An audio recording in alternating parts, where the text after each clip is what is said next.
Agar bunaqa maqsadda oila qurilgan bo'lsa, ishonavering, bu oilada saodat bo'lmaydi. Arzimagan sabab bilan onalar arzimagan dunyoda latta-luttasini bir ikki og'iz sassiq gap uchun oilani shart buzib tashlayapti. Mana kecha bittasi shikoyat qilib keldi. Kelinim yashayman deyapti. Kuyoyam yashayman deyapti. Ikki tomondagi xotin unamayapti. Endi bu xotinlarni erlari tarbiyalaganida o'tirmadi. Qizi yashayman deyapti. Qizi ketaman desa ushlab turishib kelmadi, majbur. Yalanib kelishsin deyapti ekan. Qani kafillik ikkinchi turmushi bilan baxtli bo'lib ketishiga bu bolani. Bu turmushga chiqib ko'rgan juvonda biror olishligiga qani kafillik?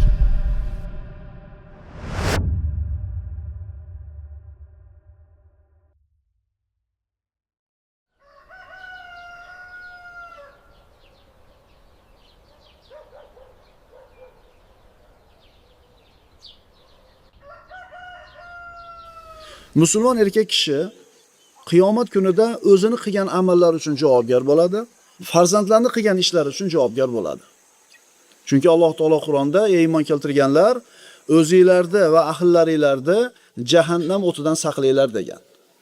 Kishi o'zini do'zaxdan saqlashligi qanchalik zarur bo'lsa, farzandlarini, oilasini saqlashligi, ularni tarbiya qilishligi ham shunchalik zarur bo'ladi. Kishi qachon o'zini oilasini isloh qiladi? Qachoniki uyidagi jufti, ayoli ham eri bilan bir xil fikrda, bir xil tushunchalarda bo'ladigan bo'lsa.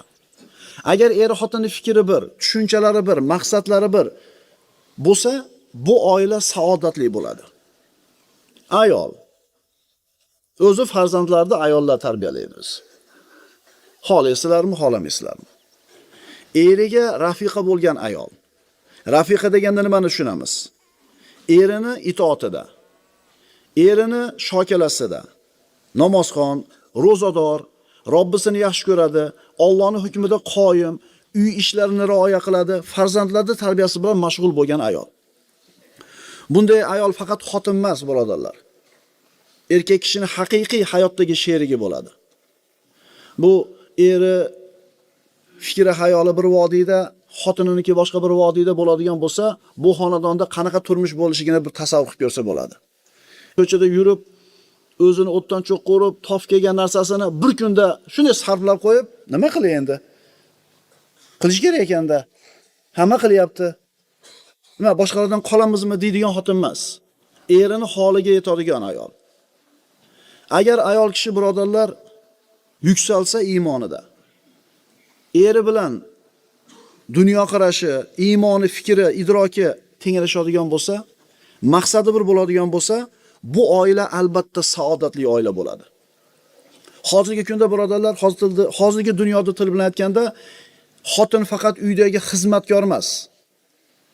Haqiqiy erini hayotdagi sherigi bo'lishligi kerak. Ush bir ovqat qil, eshik tozala, iymondan bexabar, dindan bexabar, o'y fikri, dunyo. Bunaqa ayoldan er zerikadi. Bunaqa ayoldan er zerikadi. Er ham, ayol ham bir-biridan zerikadi. Bunaqa xonadon hech qachon saodatli bo'lmaydi. Shuning uchun birodarlar, farzandlarning tarbiyasidan avval ayollarning tarbiyasiga e'tibor qaratishlik kerak bo'ladi. Er xotinni o'rtasi qachon isloh bo'ladi? Qachon ular o'rtasida intifoqchilik, bir-birini tushunishlik bo'ladi? Qachon? Shu to'rt tomoni tekis, mikrovalnovkasi bo'lsa, hammom alohida bo'lsa, darvozaxonasi kafil bo'lsa, yana qanaqa? Shumi? Er xotinning o'rtasida qachon ulfatlik paydo bo'ladi? Qachon ular o'rtasida bir unus paydo bo'ladi? Allohni tanisa. Ishonavering, agar er xotin Allohni bir xil taniydigan bo'lsa, bu xonadonda albatta saodat bo'ladi. Endi dunyoviy farovonlik bo'lgan uyda saodat bo'ladi. Hamma yo'g'i tekis bo'lgan oilani, bolalarini tarbiyasi yaxshi bo'ladi deyilsa, bu noto'g'ri bo'ladi. Noto'g'ri bo'ladi. Chunki dunyo matohi birodarlar. Senga doim xursandchilik berib turadigan narsa emas. Boshqacha qilib aytamiz, senga doim xursandchilikni berib turadigan moddiy narsani o'zi yo'q. Masalan, mikrovalnovka berasiz, xursand bo'ladi. 5 kundan keyin oddiy holat. Kir yuvadigan mashina olib berasan qimmatrog'idan. Xursand bo'ladi, bir hafta, keyin unga ham ko'nikib qoladi. Uy olib berasan. Uy olib berasan varanglagan. Teringga sig'maysan, ayoling ham xursand. 1 yildan keyin nima bo'ladi? Boboyida yo'q qoladi. Mashina sotib olasan, bir hafta uxlamaysan, quvonching cheki yo'q. Bir haftadan keyin nima bo'ladi? Nima demoqchimiz? Sizga doim xursandchilik berib turadigan dunyo matosi yo'q. Hamma narsadan odam zerikadi. Demak, dunyo matohi bilan xursand bo'lishlik bu vaqtincha narsa. Ammo oiladagi saodatni davomiy qiladigan narsa Allohni tanish, Allohdan qo'rqish. Ayolingizga qarab qachon quvonasiz? Robbingiz hukmida qoyima ekanligini ko'rganda quvonasiz. Avratlarni yopib yurganda uni ko'rib quvonasiz. Qizlaringiz onasini ko'rib, mana shunday bir mu'mina bo'lib katta bo'lishligi kerak ekan degan tushunchada qizlaringiz katta bo'layotganini ko'rganingizda quvonasiz. Allohdan qo'rqayotganligini ko'rib doim quvonasiz. Yoshligida ham, qariganida ham. Ammo agar kelinni faqat tashqi ko'rinishiga qarab quvonayotgan bo'lsangiz, kuyov bola. Yangiligida kelin yirqiraydi, yiltiraydi. Kiyimlari yangi, qaddi qomatlari tekis, o'zi yosh. Agar faqat tashqi ko'rinishiga qarab turib, tashqi ko'rinishiga qarab quvonadigan bo'lsangiz, bu ham nima? Bu ham vaqtinchalik narsa. Demak, birodarlar, xonadonimizda qachon saodat bo'ladi? Qachon ayolimizga ko'zimiz tushganda quvonamiz? Qachonki ayollarimiz Allohni tanisa. Allohni tanisa. Moddiy jamlanish yoki foyda uchun jamlanish. Birov-birovga uylanadi, birov-birovga turmushga chiqadi, dunyosini havas qilib, dunyosini ko'rib, uyini, moli dunyoni topib tutishini qarab turib, qizini beradi yoki falonchini qiziga uylanadi. Agar bunaqa maqsadda oila qurilgan bo'lsa, ishonavering, bu oilada saodat bo'lmaydi. Chunki mana shu moddiy bir-biriga ko'rsatayotgan foydasi uzilib qoladigan bo'lsa, o'rtadagi boyaga ularni bog'layotgan narsa ham uzilib qoladi. Ammo Alloh uchun qurilgan oila bo'lsa, dini uchun uylangan bo'lsangiz bir ayolga, bu din birodarlar qiyomat go'rga kirguvchi o'zi bilan birga bo'ladi. Uylanayotgan bola kelinni hayolidagi o'zi tasavvur qilgan kelin bo'lishini xohlaydi. Kelin ham turmushga chiqargan kuyov bolani o'zini hayolidagi, orzusidagi yigit bo'lishini, indiyskiy bo'lishini xohlaydi. Doim meni qo'lida ko'tarib yuradi, doim meni sizlab gapiradi, o'pib erkaladi, xullas boshida ko'tarib yuradi deydi. Hayolida. Faqat unga xizmat qilishini xohlaydi. Kuyov bola ham xuddi shunaqa. Lekin vaqt o'tishi bilan mana yangi uylanganlarimiz kulyapti. U ham bu narsa bitta narsani talab qilyapti, bu ham bitta narsani talab qilyapti. Biri ikkinchisini xizmatini qilishni hech qaysi xayol keltirmayapti. Faqat menga xizmat qilinadi deyapti.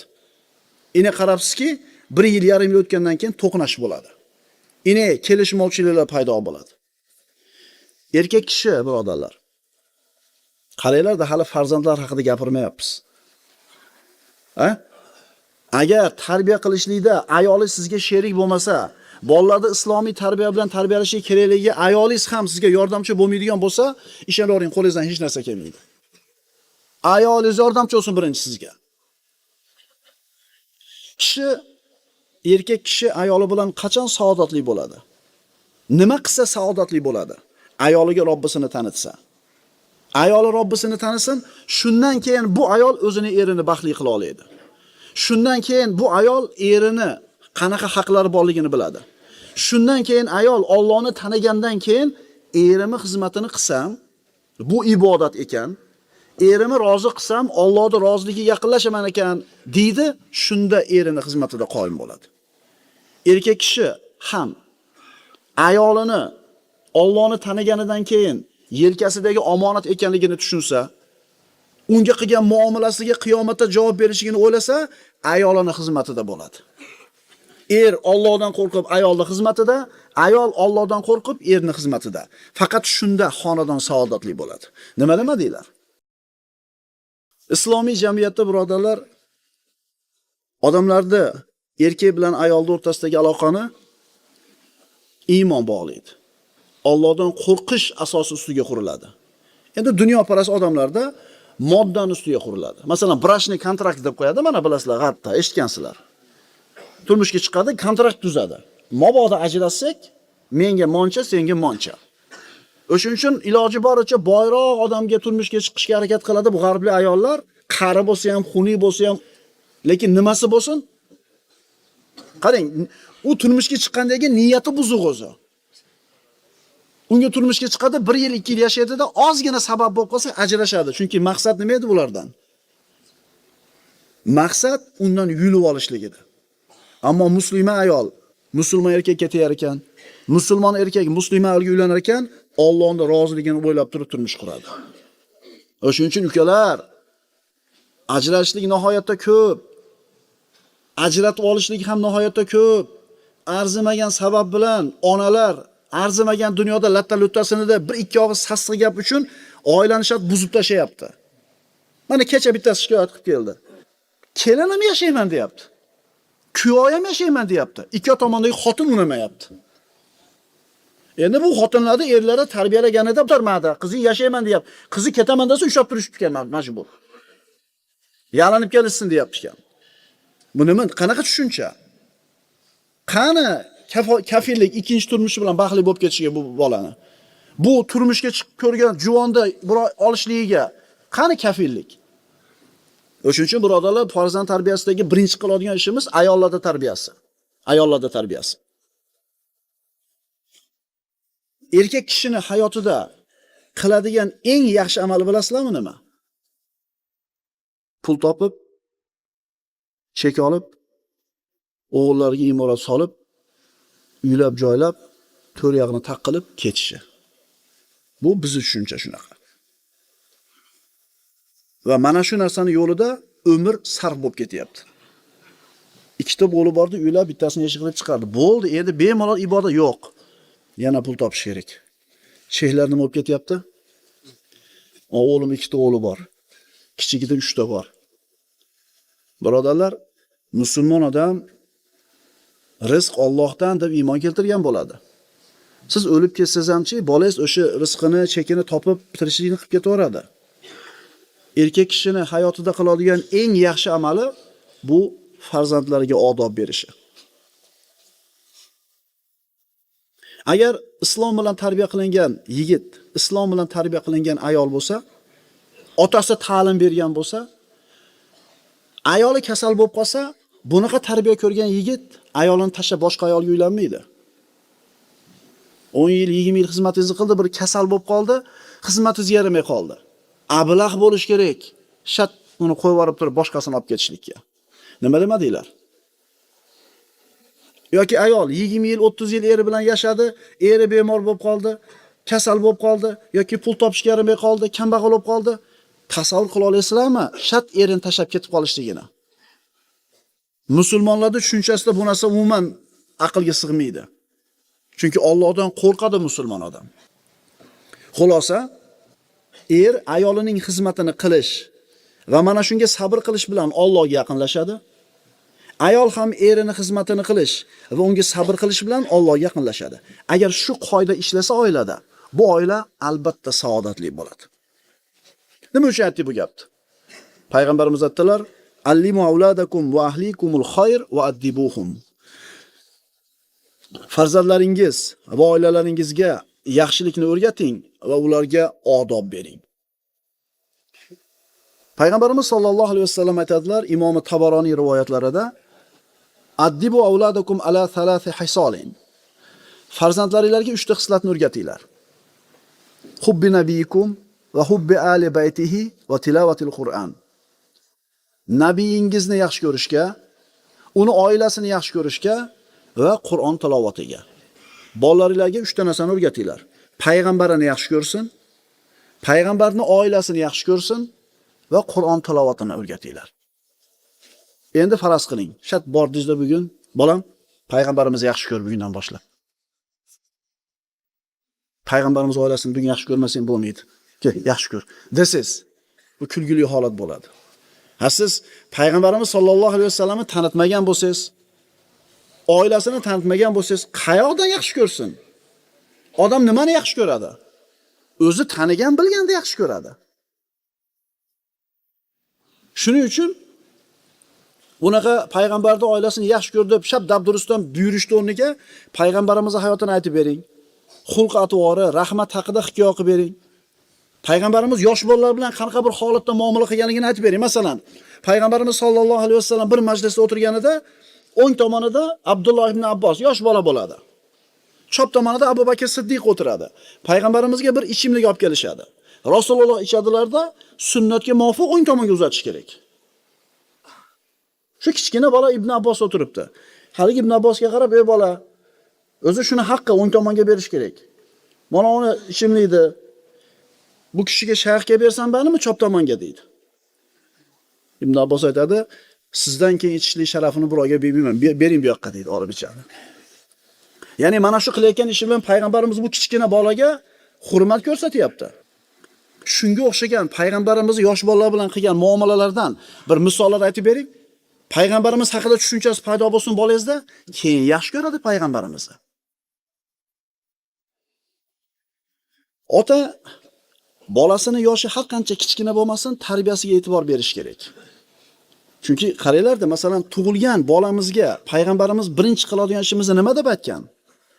Quloqiga ozon aytinglar deganmi? Hali aqli kirgani yo'q, lekin quloqiga Allohning lafzi kirsin, Allohu akbar kirsin quloqiga. Shuning uchun bolangiz har qancha kichkina bo'lmasin, e'tibor bering. E'tibor bering.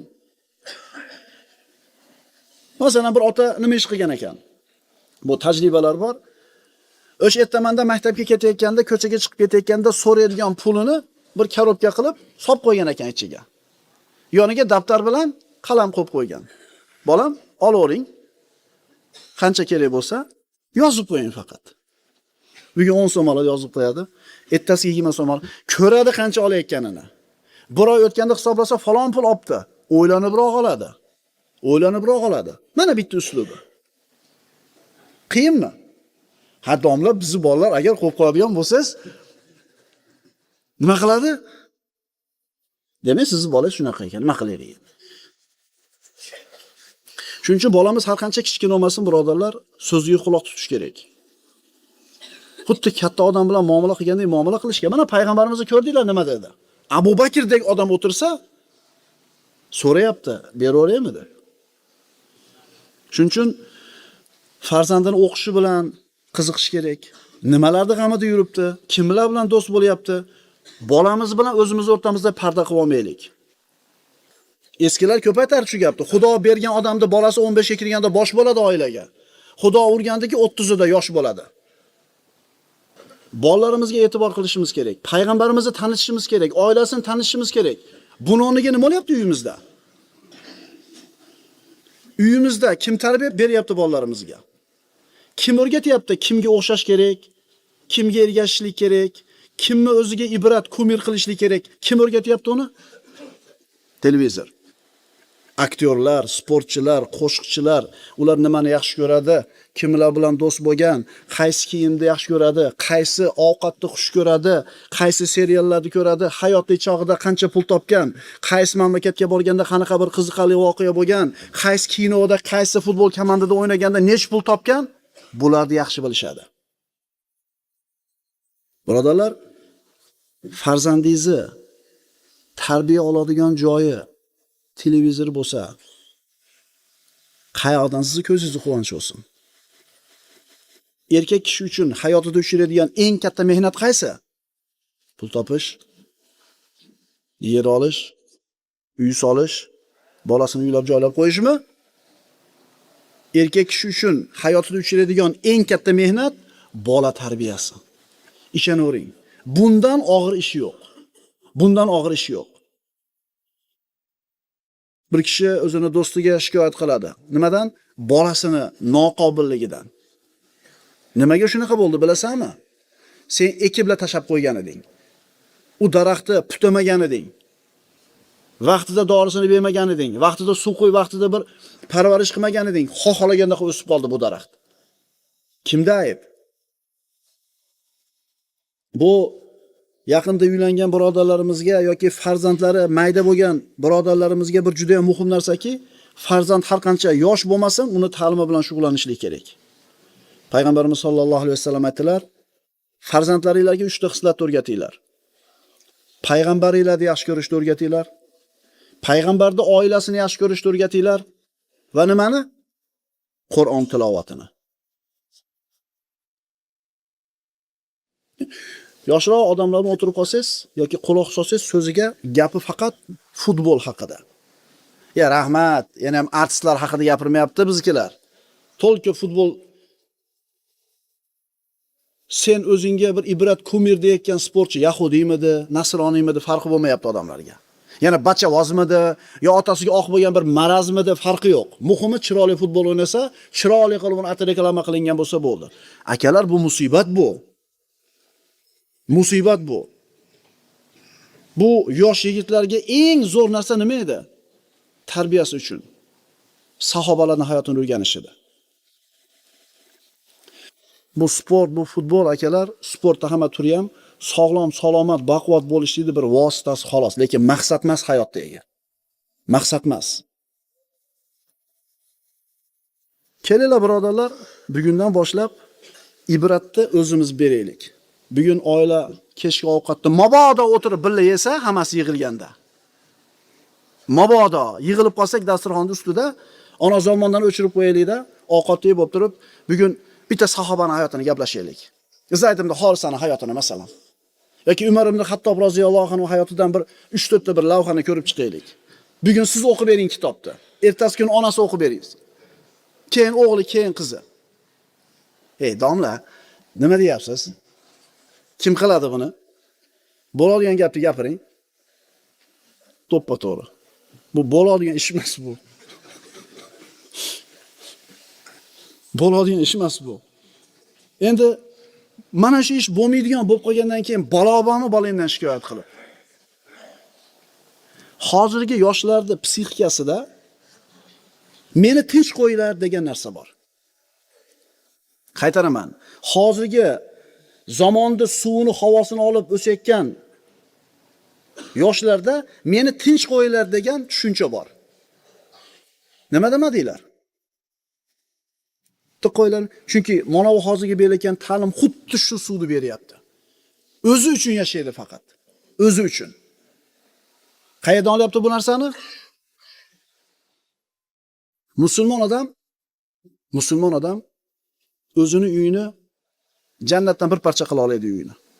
Birodarlar, hayot har qancha qiyin bo'lmasin, turmush har qancha og'ir bo'lmasin, topish tutish ja zo'r bo'lmasin, lekin mana shu xonadonni jannatdan bir bo'lakka aylantirish mumkin.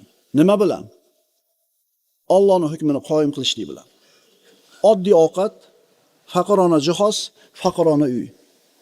Agar bu oilada xotinni erga, erda xotinga qiladigan muomalasi, otani farzandlar bilan, farzandlarni ota-onalar bilan qiladigan muomalasi Allohdan qo'rqish ustiga qurilgan bo'lsa, hayotda har qanaqa mashaqqati bu xonadon uchun hech narsa emas.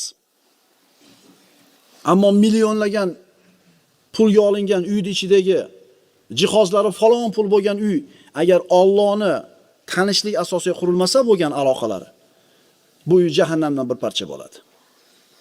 Uylar bor birodarlar, Qur'on tilovat qilinadi, 5 mahal namoz o'qiladi, baqir-chaqir bo'lmaydi, g'iybat shikoyat bo'lmaydi, televizor tagida kechgacha qolib ketishmaydi. Bu qanaqa uy? Alloh va Rasuli yaxshi ko'rgan uy. Ayrim odamlar uylariga yozib qo'yadi, Allohumma barik hadal bayt. Parvardigor, bu uyni muborak qilgin, barakotli qilgin. Lekin namoz yo'q, ibodat yo'q, ertamandan kechgacha muzika, ertamandan kechgacha televizor. U bola uyda, bu bola bu uyda, har kim o'zini telefonini, planshetini, kompyuterini o'ynab o'tiradi. O'tirmaydi bilalashib. Bunaqa yozuvdan 50 dan ilib qo'y. Alloh bunaqa uyga barakotini yog'dirmaydi. O'zicha hech kim o'zini uyini bunaqa deb o'ylamaydi. Ya men uyim bunaqa emas deydi. To'g'ri, siz uyingiz unaqa emas. Sizning uyingizda televizor ko'rilmaydi. Ko'rilsa ham faqat yaxshi narsalar ko'riladi. Har kuni oila a'zolari nonushtani birga qilasizlar. Kechki ovqatni birga qilasizlar.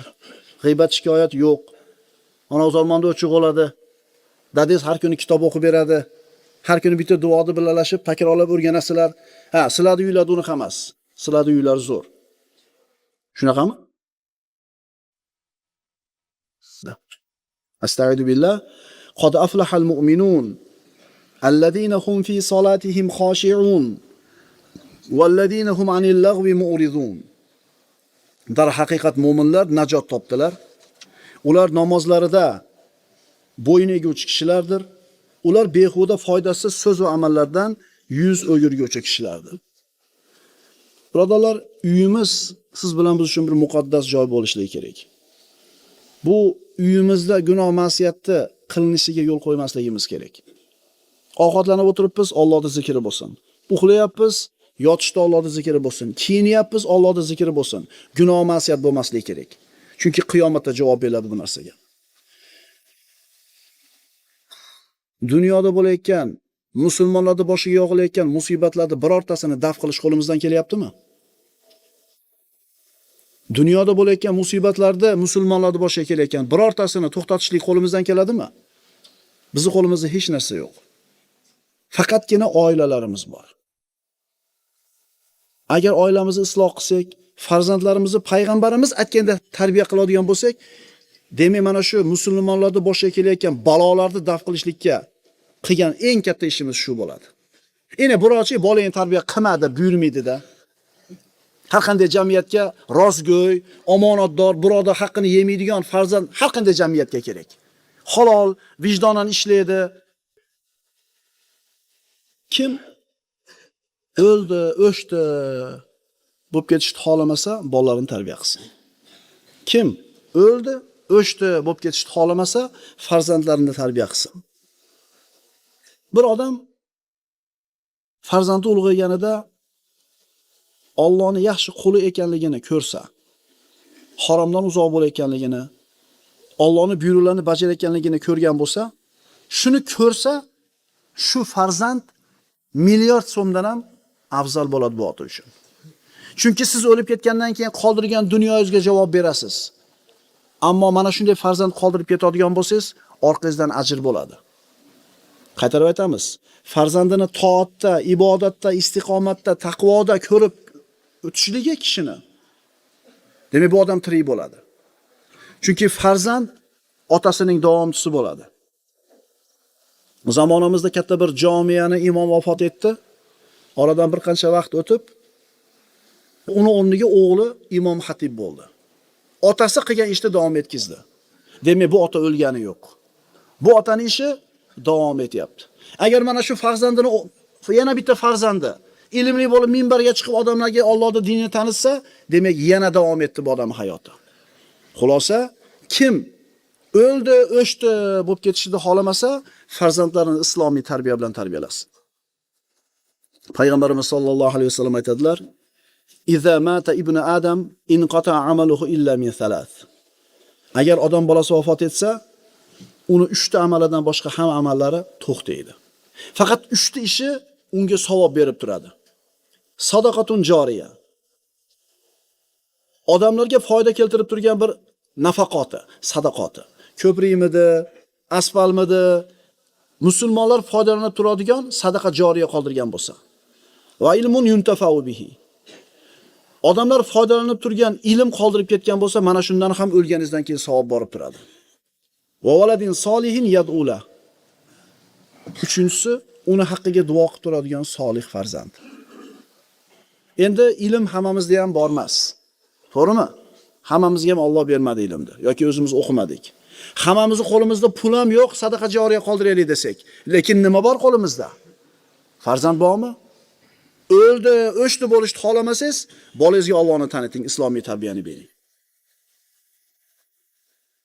Umar ibn Xattob roziyallohu anhu kunlarda birida ko'chada ketib borar ekan, juda bir savlatli odam bo'lgan, haybatli odam bo'lgan, sirli, viqorli odam bo'lgan.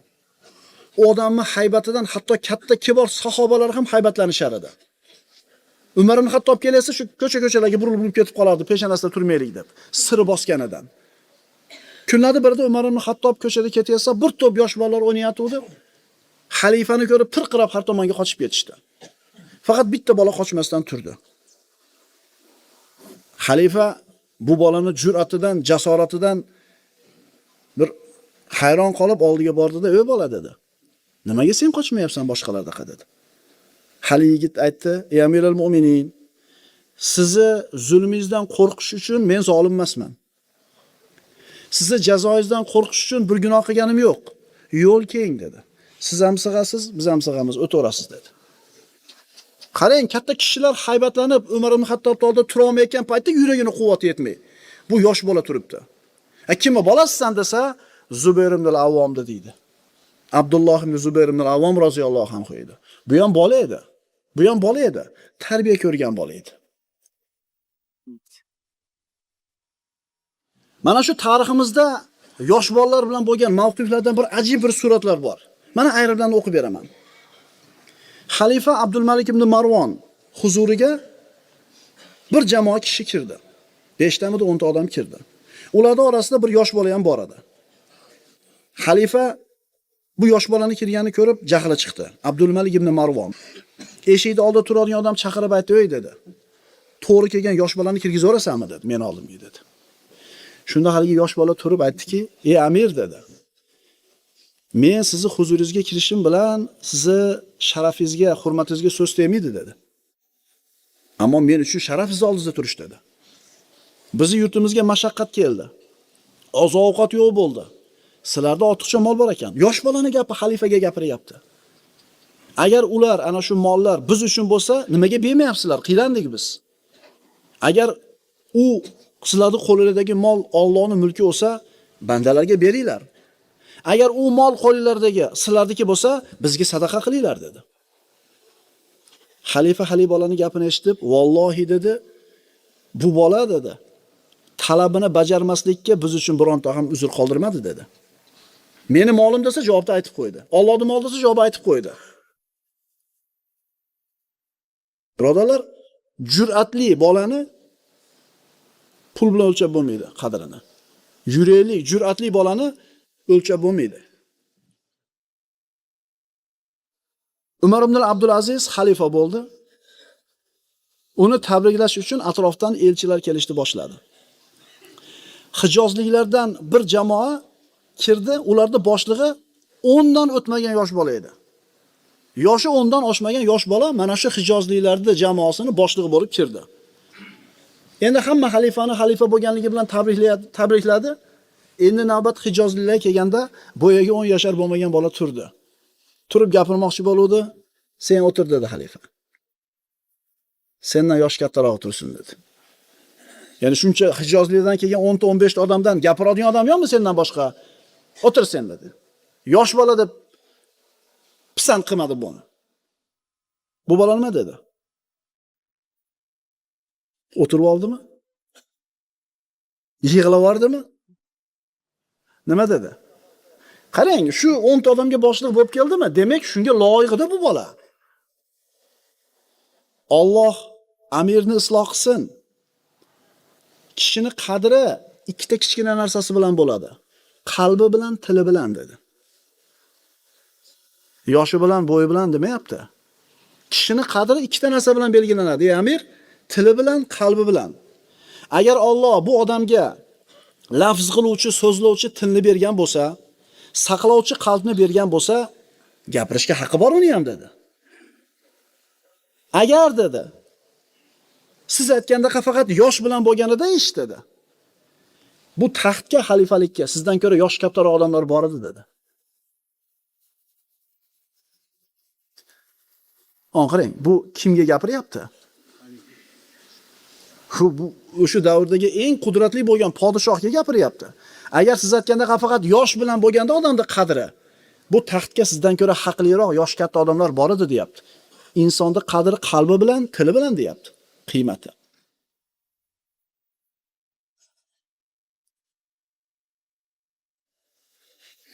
Shunaqa bolangiz bo'lsa bilasizmi, yig'lavorasiz. Yig'lavorasiz. Bir birodarimizni 2-sinfda o'qiydigan bolasi shu maktabidan kelyotib, katabasining uyiga 4 tonon ko'tarib kelibdi. Ko'tarib kirsa, haligi katabasi kim bilan keldingiz? O'zim keldim deyapti. Nonni kim bersa, o'zim oldim deyapti. Nimaga desa, har safar dadam kelganda 4 tonon ko'tarib kirardi-yu deyapti. Nima degani bu? Kimdan o'rgandi buni? Agar kirib turib, otasidan enasidan pul yo'mirib chiqib ketayotganini ko'rganda, kirib turib nima qilardi bu ham?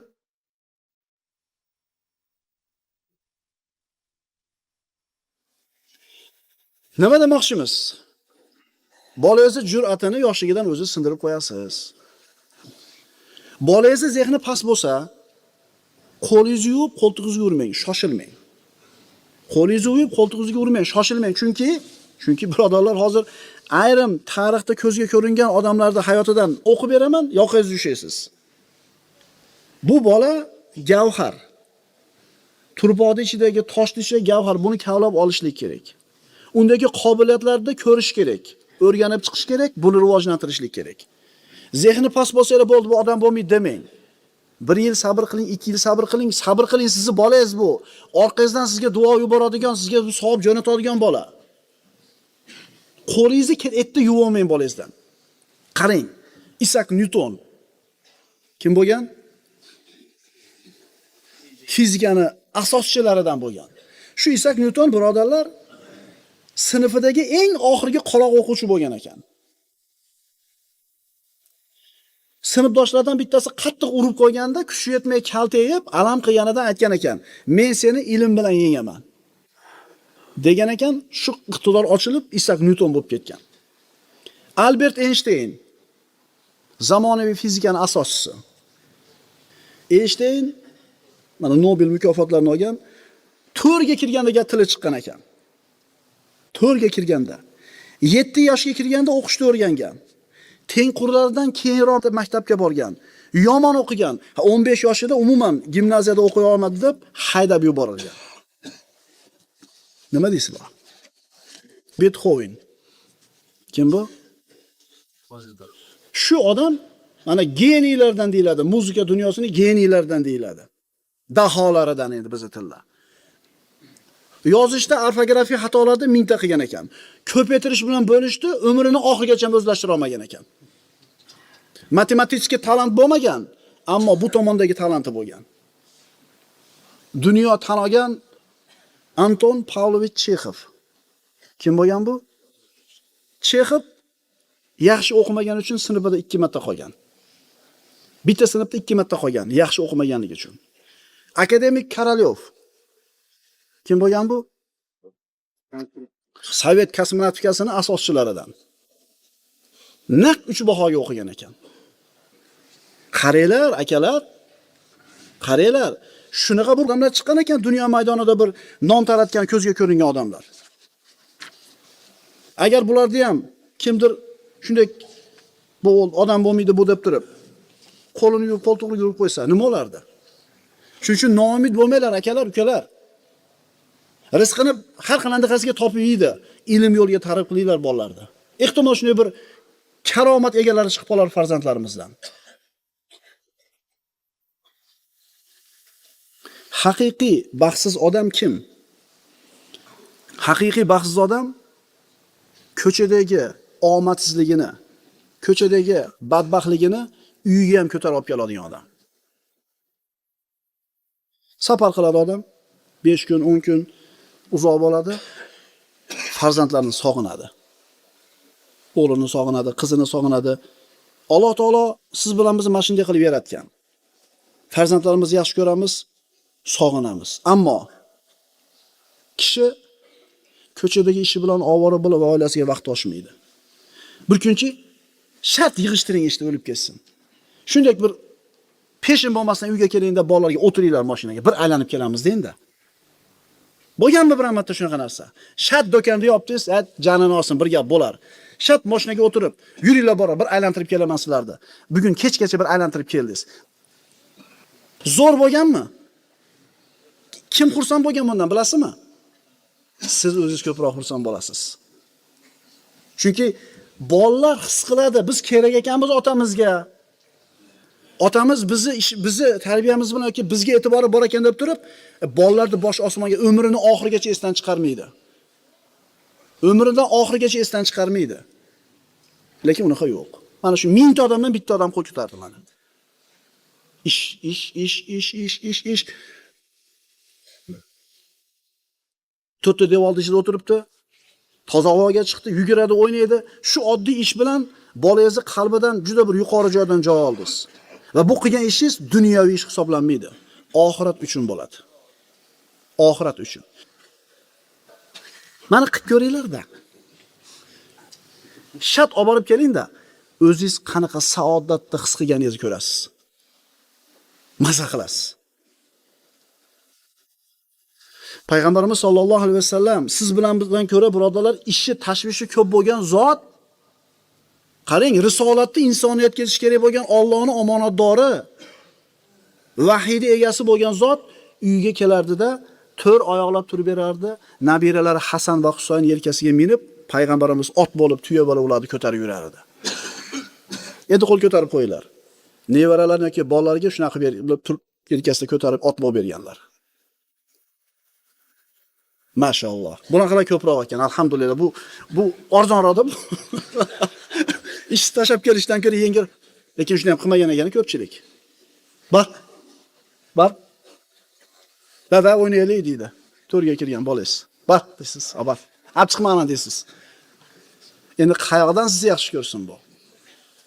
Rasululloh sollallohu alayhi vasallam har bitta hayotimizdagi ishda ibrat bo'lgan zot yelkasiga, kuragiga, beliga o'tkazib, 4 oyoqlab yurib, tasavvur qiling Muhammad alayhisalomni. Ni'mal jamalu jamalukuma, ni'mal hamalani antuma. Tuyalaringiz naqadar yaxshi tuya va ikkingiz naqadar yaxshi minuvchisizlar deb ko'tarib yurardi. Rasululloh sollallohu alayhi vasallam qo'lida bolasini ushlab turib namoz o'qiganligi haqida rivoyatlar bor. Rasululloh sajda qilib turganida mana shu nabiralardan bittasi kelib yelkasiga o'tirib olganida imom bo'lib o'qiyapti payg'ambarimiz namozda. Rasululloh sajdadan turmasdan turaveradi. Sahobalar turishaveradi sajdada. Uzoq bo'lib ketdi. Shunda sahobalardan bittasi kallan ko'tarib bunday qaraydi. Nima gap ekan deb. Qarasa Rasulullohning yelkasida nabirasi o'tiribdi. Sajda qilgan holida. Nabiram yelkamga minib oluvdi, to o'zi qonib tushmaguncha dedi, bezovta qilishni xohlamadim deyapti. Qaysi ishda? Qaysi ishda? Namoz o'qiyotganda qaranglar birodarlar, farzand tarbiyasi shunaqa muhim ekanki, Rasululloh namozini nima qilyapti? Cho'zib olsa cho'zivoryaptiki, lekin nabirasini ko'nglini sindirmayapti. Ya'ni ham biz bolalarimiz yuribdi-da.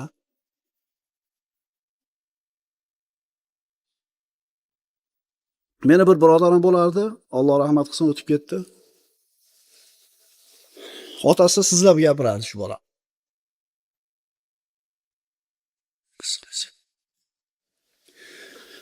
Ko'chada shu birov bilan muomala qilsa, haligi o'ziga uverenniy bola edi, senlasa aytardi. Meni senlamang dedi. Chunki meni otam ham senlamaydi derdi. Alloh rahmat qilsin, solih odam edi. Juda ko'pchilikning hidoyatiga sabab bo'lib ketgan edi. Alloh rahmat qilsin. Biz nimaga chaqiryapmiz? Biz har bir uy musulmon odamning uyi islomiy xonadon bo'lishiga chaqiryapmiz. Har bitta musulmonning xonadoni jannatdan bir bo'lak bo'lishiga chaqiryapmiz. Bunaqa uyda muhabbat bo'ladi, mehr bo'ladi, oqibat bo'ladi, kechirimli bo'ladi, bag'ri kenglik bo'ladi.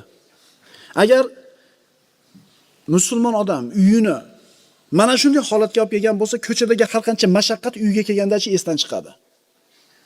Dunyodagi har qancha mashaqqatni yengishlik unga oson bo'ladi. Agar uyda shunaqa qilib tarbiya qila olgan bo'lsa, aytinglarchi, biz e'tibor beramizmi oilalarimizga, farzandlarimizga? Ammo haqiqiy baxtsiz nodon odam kim? Ko'chadagi mashaqqatini uyga ko'tarib keladigan, bu ham yetmagandek uyi ham o'zi mashaqqat bo'lgan odam. Musulmon ota, musulmon erkak farzandlarining orasida adolat qilishligi kerak. Ittaqulloha wa'dilu bayna auladikum. Imom Buxoriy va Muslimdan keltirilgan hadis. Payg'ambarimiz aytadilar, Allohdan qo'rqinglar, farzandlaringiz orasida adolat qilinglar. Allohdan qo'rqinglar, farzandlar orasida adolat qilinglar. Allohdan qo'rqishlikdan keyin zikr qilinayotgan ish nima bo'lyapti? Farzandlar o'rtasida adolat qilishlik. Bu mayda ishlarda, tabassum bilan qarashda, sizlab muomala qilishda, o'pib erkalatishlikda, tabassumda. Bitta bolangizni boshqalardan ko'ra ko'proq yaxshi ko'rishingiz mumkin. Bunga gunohkor bo'lmaysiz. Kenjasimidi, kattasimidi, o'g'lingizmi, qizingizmi, xullas bittasini ko'proq yaxshi ko'rishingiz mumkin. Bunga gunohkor bo'lmaysiz. Lekin tashqarida shuni bildirib, buni boshqalardan ko'ra ajratib, narigilarni yerga tushirib qo'yadigan bo'lsangiz, mana shu narsaga gunohkor bo'lasiz. Chunki bittasini erkalatib, po'palab, ikkinchisiga qattiq gapirganingizda, ikkinchisini dilini cho'ktirib qo'ydingiz. Umrining oxirigacha esdan chiqmaydigan ish bo'ldi. Payg'ambarimiz aytibdilar, Allohdan qo'rqinglar va farzandlarda o'rtasida adolat qilinglar. Yedirib ichirishda adolat qilamiz.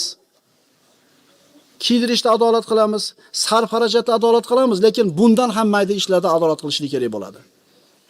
Payg'ambarimiz sollallohu alayhi vasallamning oldiga bir kishi kelib, "Ya Rasululloh, guvoh bo'ling. Mana bolamga dedi, bitta bog'da shunday hadiya qildim" dedi. "Berdim bitta bog'da" dedi. Rasululloh, "Boshqa bolalaring ham bormi?" dedi. "Ha, boshqa bolalarim ham bor." "Ularga ham shunaqa narsani berdingmi?" dedi. "Yo'q" dedi hali odam. Payg'ambarimiz aytdilar, "Inni la ashhadu ala jawr." Mendan boshqa odamni guvoh qil bu ishga dedi. Chunki men jabrga, zulmga guvoh bo'lmayman dedi. Shuning uchun farzandlarga bir narsani taqsim qilayotgan paytda ota adolat qilishligi kerak. Kimga qancha berish kerak? Shariatimizda aniq-aniq ko'rsatib qo'yilgan. Bir odam 60 yil Allohga ibodat qilishi mumkin. Ammo vasiyatda, taqsimda zulm qiladigan bo'lsa, bironta bolasiga jahannam vojib bo'ladi bu odamga. Ittaqulloha va adilu bayna avladikum. Allohdan qo'rqinglar, farzandlaringiz orasida adolat qilinglar. Boshqa hadisda aytadilar Payg'ambarimiz sollallohu alayhi vasallam, "Sawu bayna avladikum fil atiyati." Atolarda, infoqda, beriladigan narsalarda bir narsa bersiz, farzandlar orasida adolat qiling degan. Darsimizning nihoyasi musulmonlar tushunchasida ota hurmatli inson bo'ladi.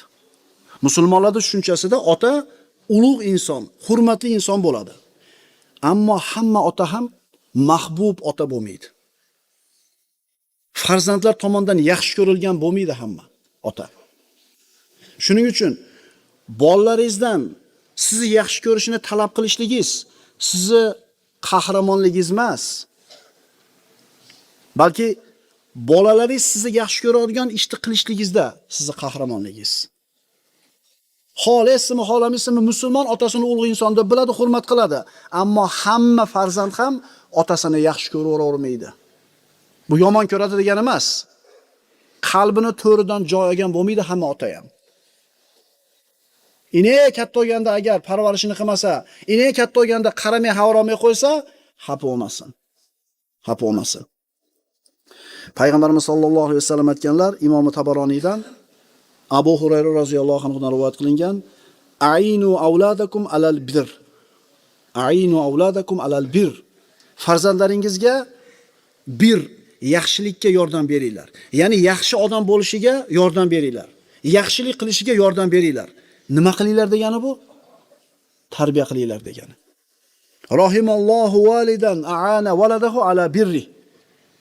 Bolasiga yaxshilik qilishlikka yordam bergan otani Alloh rahmat qilsin. Ali ibn Abi Talib aytadi, "Akrimu avladakum waqsin tarbiyatahum." Bolalaringizni ikrom qilinglar, tarbiyasini chiroyli qilinglar. Diqqat. Fa innahum khuliqu li zamanin g'ayri li zamanikum. Chunki farzandlaringlar sizlarning zamoningizlarga emas, boshqa zamon uchun yaralgan. Ya'ni bir ota bor, 50-chi, 60-chi, 70-chi yillarda o'sgan. Hozir birodarlar, u 2000-yil ustida turibmiz. Bizi davrimizda manaqa bo'lgan, bu siz ham kunimiz o'tgan demang. Chunki sizni kuningiz shu bilan o'tgan. Bu zamonda talablari boshqacha. Bizi davrimizda bunaqa bo'lmagan. Biz peshkom yurib qilar edik, anaqa qilar edik. U sizni zamoningiz shunaqa edi. Hozir bolani talabi bor bir narsaga, masalan, kompyuterga, ta'limi uchun. Modomiki bolangizga kerak bo'layotgan, zamon talab qilayotgan narsa harom emasmi? Shariat doirasidan chiqmayaptimi? Qilib beringlar otalar. Qilib beringlar. Chunki bizda bo'lmagan u narsa. Shunda ham yaxshi yashayorganmiz demanglar. Bizkilar o'sha kirdi qo'li bilan yuvib ham, mana qilib ham zo'r yuravergan. U sizlarning zamoningizda shunaqa edi. Hozir kir mashina beringlar.